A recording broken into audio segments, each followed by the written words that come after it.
আসসালামু আলাইকুম। আজকে পাবলিক স্পিকিং এর উপরে একটা স্পেশাল সিক্রেট ফর্মুলা আপনাদের সাথে শেয়ার করব।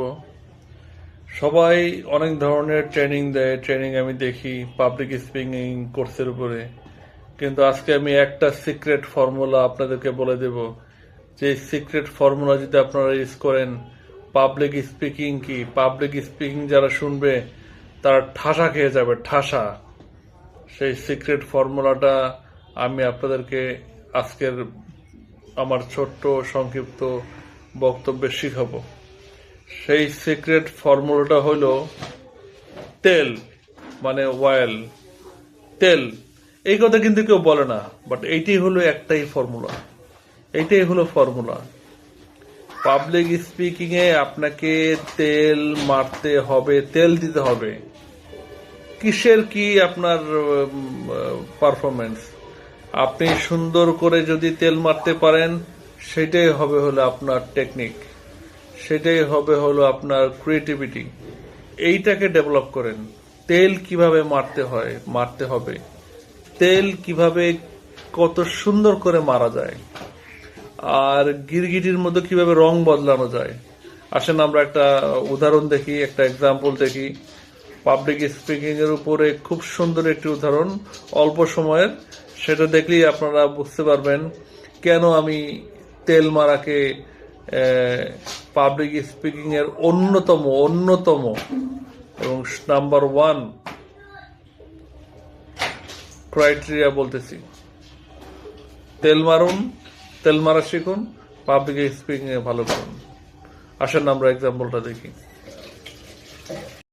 সাংবাদিকতা করেছি এবং আমার সৌভাগ্য যে একাধিকবার প্রধানমন্ত্রী খালেদা জিয়ার সঙ্গে আমার দেখা হয়েছে এবং উনি আমাদের এই স্বাধীন সাংবাদিকতাকে যে কত মনে প্রাণে শ্রদ্ধা করতেন এবং her sense of tolerance, her sense of accepting diverse views, her capacity to accept criticism, আমি স্বাধীন সাংবাদিক হিসাবে আমার মন জয় করেছে, আমার মনে ওনার গভীর শ্রদ্ধার জায়গা করে দিয়েছে।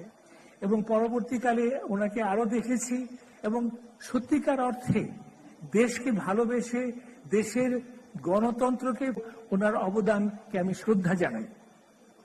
সর্বশেষে আমি যে ব্যাপারটাকে নিয়ে সত্যি সত্যি ওনাকে শ্রদ্ধা জানাতে চাই, সেটা হচ্ছে যে উনি যখন ক্ষমতা থেকে সরে গেলেন এবং যখন ওই সরকার তার বিরুদ্ধে তাকে অপমান, তাকে নিষ্প্রেষণ, তাকে জেলে ঢোকানো, এত কিছু করল এবং সেখানে 2 বছর উনি ছিলেন, সলিটারি কনফাইনমেন্টে ছিলেন, উনি 4.5 বছর উনি হাউস অ্যারেস্ট ছিলেন এবং সেখানে যেটা সবচেয়ে বেশি হৃদয় বিদারক সেটা হচ্ছে যে ওনার চিকিৎসা করতে দেওয়া হয়নি এবং সেটার প্রমাণ আমরা শুনলাম একটু আগে।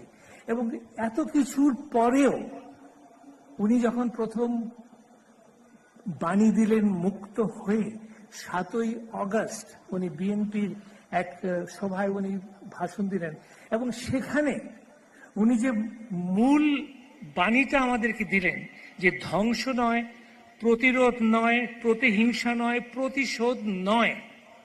উনি কিন্তু ইজিলি বলতে পারতেন যে আমি প্রতিশোধ চাই না, কিন্তু আমি ন্যায় বিচার চাই আমার বিরুদ্ধে যা করা হয়েছে। এটা উনি বললেন না। এই যে উদারতা, এই যে ভবিষ্যতের দিকে তাকানো, আমি মনে করি এটা অসাধারণ একটি গুণ, যেটা আমাদের রাজনীতিতে যদি আমরা এখন অন্তঃস্থ করতে পারি, আমাদের সেটা যদি আমরা নিজের মনে প্রাণে গ্রহণ করতে পারি, তাহলে বাংলাদেশের একটা বিরাট অবদান থাকবে। এবং সেখানে